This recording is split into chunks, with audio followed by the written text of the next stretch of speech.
Emma. By Jane Austen. Book 3. Chapter 8. The wretchedness of a scheme to Box Hill was in Emma's thoughts all the evening. How it might be considered by the rest of the party, she could not tell. They, in their different homes, and their different ways, might be looking back on it with pleasure, but in her view it was a morning more completely misspent, more totally bare of rational satisfaction at the time, and more to be abhorred in recollection, than any she had ever passed. A whole evening of backgammon with her father was felicity to it. There, indeed, lay real pleasure, for there she was giving up the sweetest hours of the 24 to his comfort, and feeling that, unmerited as might be the degree of his fond affection and confiding esteem, she could not, in her general conduct, be open to any severe reproach. As a daughter, she hoped she was not without a heart. She hoped no one could have said to her, "How could you be so unfeeling to your father?" I will tell you truths while I can. Miss Bates should never again know, never. If attention, in future, could do away the past, she might hope to be forgiven. She had been often remiss, her conscience told her so, remiss, perhaps, more in thought than fact, scornful, ungracious. But it should be so no more. In the warmth of true contrition, she would call upon her the very next morning, and it should be the beginning, on her side, of a regular, equal, kindly intercourse. She was just as determined when the morrow came, and went early, that nothing might prevent her. It was not unlikely, she thought, that she might see Mr. Knightley in her way, or, perhaps, he might come in while she were paying her visit. She had no objection. She would not be ashamed of the appearance of the penitents, so justly and truly hers. Her eyes were towards Donwell as she walked, but she saw him not. The ladies were all at home. She had never rejoiced at the sound before, nor ever before entered the passage, nor walked up the stairs, with any wish of giving pleasure, but in conferring obligation, or of deriving it, except in subsequent ridicule.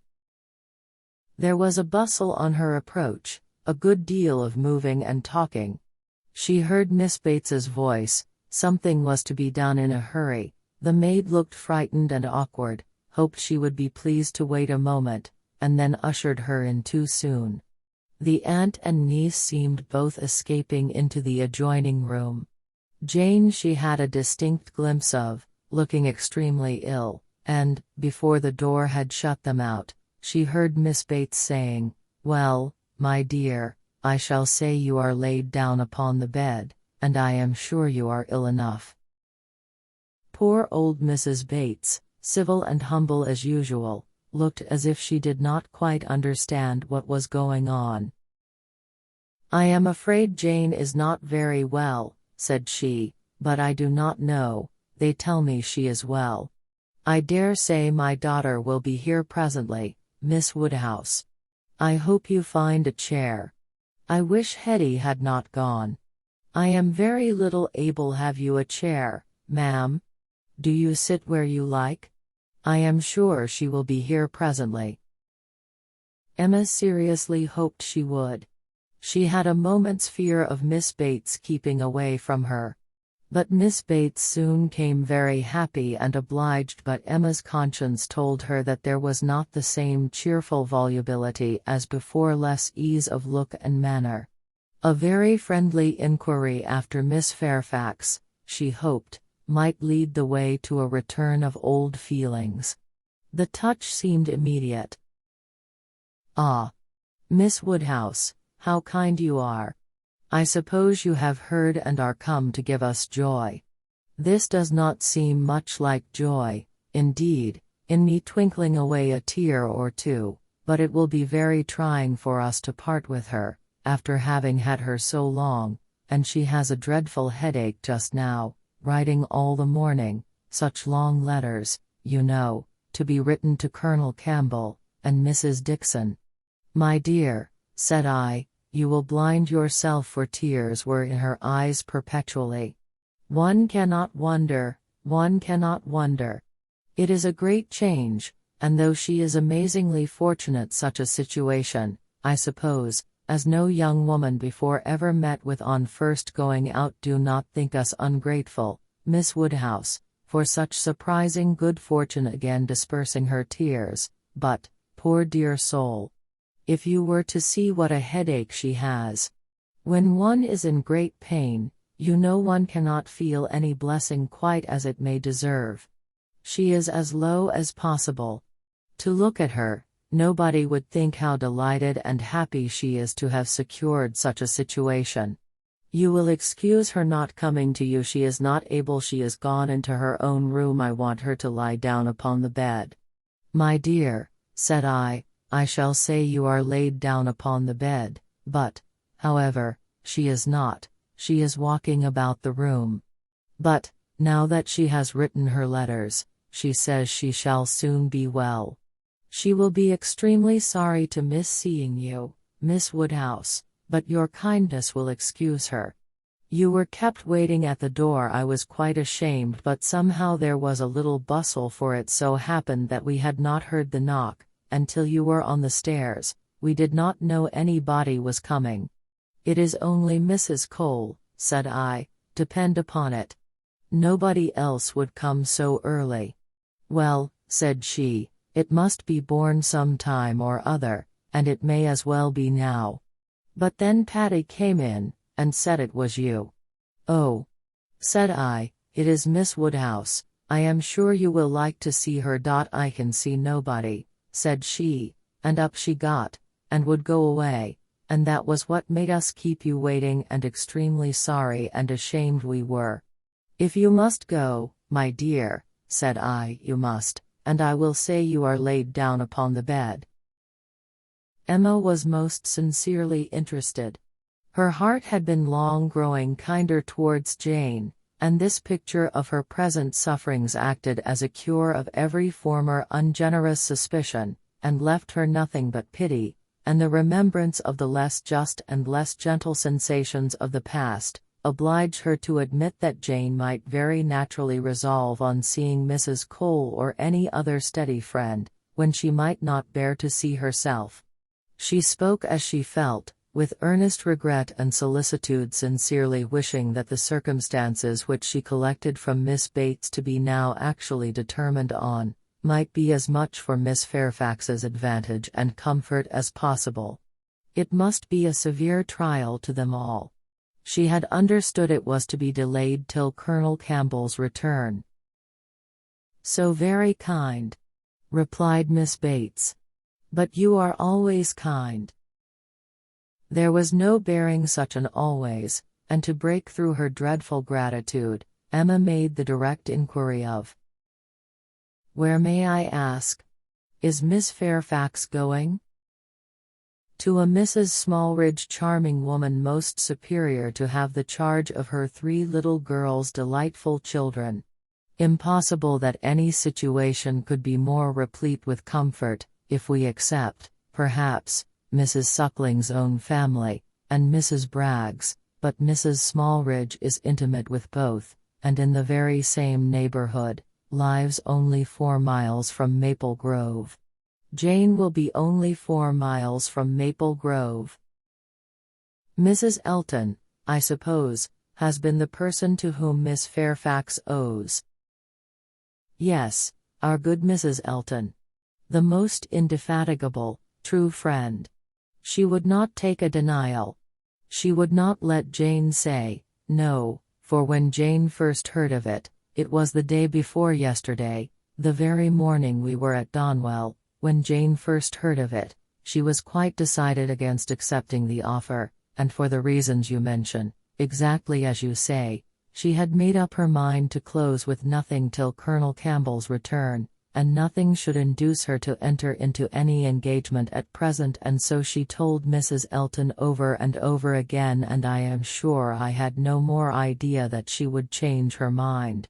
But that good Mrs. Elton, whose judgment never fails her, saw farther than I did. It is not everybody that would have stood out in such a kind way as she did, and refused to take Jane's answer, but she positively declared she would not write any such denial yesterday, as Jane wished her. She would wait and, sure enough, yesterday evening it was all settled that Jane should go. Quite a surprise to me. I had not the least idea. Jane took Mrs. Elton aside, and told her at once, that upon thinking over the advantages of Mrs. Smallridge's situation, she had come to the resolution of accepting it. I did not know a word of it till it was all settled. You spent the evening with Mrs. Elton? Yes, all of us. Mrs. Elton would have us come.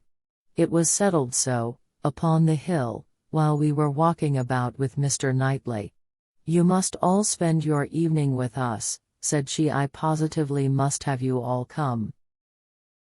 Mr. Knightley was there too, was he? No, not Mr. Knightley. He declined it from the first, and though I thought he would come, because Mrs. Elton declared she would not let him off, he did not, but my mother, and Jane, and I, were all there, and a very agreeable evening we had. Such kind friends, you know, Miss Woodhouse, one must always find agreeable, though everybody seemed rather fagged after the morning's party. Even pleasure, you know, is fatiguing, and I cannot say that any of them seemed very much to have enjoyed it. However, I shall always think it a very pleasant party, and feel extremely obliged to the kind friends who included me in it. Miss Fairfax, I suppose, though you were not aware of it, had been making up her mind the whole day. I dare say she had. Whenever the time may come, it must be unwelcome to her and all her friends, but I hope her engagement will have every alleviation that is possible, I mean, as to the character and manners of the family. Thank you, dear Miss Woodhouse. Yes, indeed, there is everything in the world that can make her happy in it. Except the Sucklings and Brogus, there is not such another nursery establishment, so liberal and elegant, in all Mrs. Elton's acquaintance. Mrs. Smallridge, a most delightful woman. A style of living almost equal to Maple Grove, and as to the children, except the little Sucklings and little Brogus, there are not such elegant sweet children anywhere. Jane will be treated with such regard and kindness. It will be nothing but pleasure, a life of pleasure. And her salary? I really cannot venture to name her salary to you, Miss Woodhouse.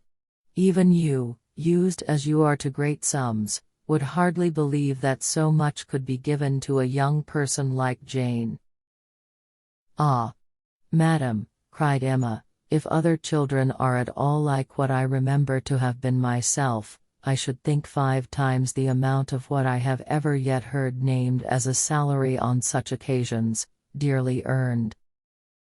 You are so noble in your ideas. And when is Miss Fairfax to leave you? Very soon, indeed, that's the worst of it. Within a fortnight. Mrs. Smallridge is in a great hurry. My poor mother does not know how to bear it. So then, I try to put it out of her thoughts, and say, come ma'am, do not let us think about it any more. Her friends must all be sorry to lose her, and will not Colonel and Mrs. Campbell be sorry to find that she has engaged herself before their return? Yes, Jane says she is sure they will, but yet, this is such a situation as she cannot feel herself justified in declining. I was so astonished when she first told me what she had been saying to Mrs. Elton, and when Mrs. Elton at the same moment came congratulating me upon it. It was before tea. No, it could not be before tea, because we were just going to cards, and yet it was before tea, because I remember thinking, oh, no, now I recollect, now I have it, something happened before tea, but not that. Mr. Elton was called out of the room before tea. Old John Abdy's son wanted to speak with him. Poor old John, I have a great regard for him. He was clerk to my poor father 27 years, and now, poor old man, he is bedridden, and very poorly with the rheumatic gout in his joints. I must go and see him today, and so will Jane, I am sure, if she gets out at all. And poor John's son came to talk to Mr. Elton about relief from the parish. He is very well to do himself, you know, being head man at the Crown, ostler, and everything of that sort, but still he cannot keep his father without some help, and so, when Mr. Elton came back, he told us what John Ostler had been telling him, and then it came out about the chaise having been sent to Randalls to take Mr. Frank Churchill to Richmond. That was what happened before tea. It was after tea that Jane spoke to Mrs. Elton. Miss Bates would hardly give Emma time to say how perfectly new this circumstance was to her, but as without supposing it possible that she could be ignorant of any of the particulars of Mr. Frank Churchill's going, she proceeded to give them all. It was of no consequence.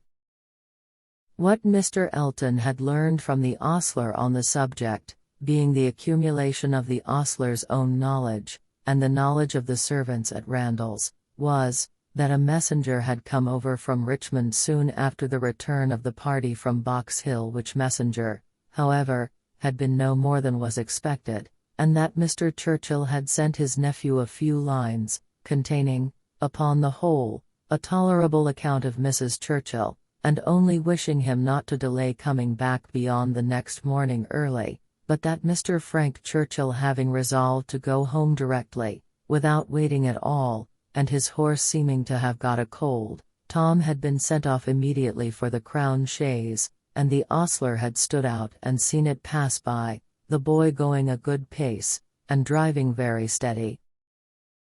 There was nothing in all this either to astonish or interest, and it caught Emma's attention only as it united with the subject which already engaged her mind. The contrast between Mrs. Churchill's importance in the world, and Jane Fairfax's, struck her. One was everything, the other nothing, and she sat musing on the difference of woman's destiny, and quite unconscious on what her eyes were fixed, till roused by Miss Bates's saying, I see what you are thinking of, the pianoforte. What is to become of that? Very true. Poor dear Jane was talking of it just now. You must go, said she. You and I must part. You will have no business here. Let it stay, however, said she. Give it house room till Colonel Campbell comes back. I shall talk about it to him, he will settle for me, he will help me out of all my difficulties. And to this day, I do believe, she knows not whether it was his present or his daughter's. Now Emma was obliged to think of the pianoforte, and the remembrance of all her former fanciful and unfair conjectures was so little pleasing, that she soon allowed herself to believe her visit had been long enough, and, with a repetition of everything that she could venture to say of the good wishes which she really felt, took leave.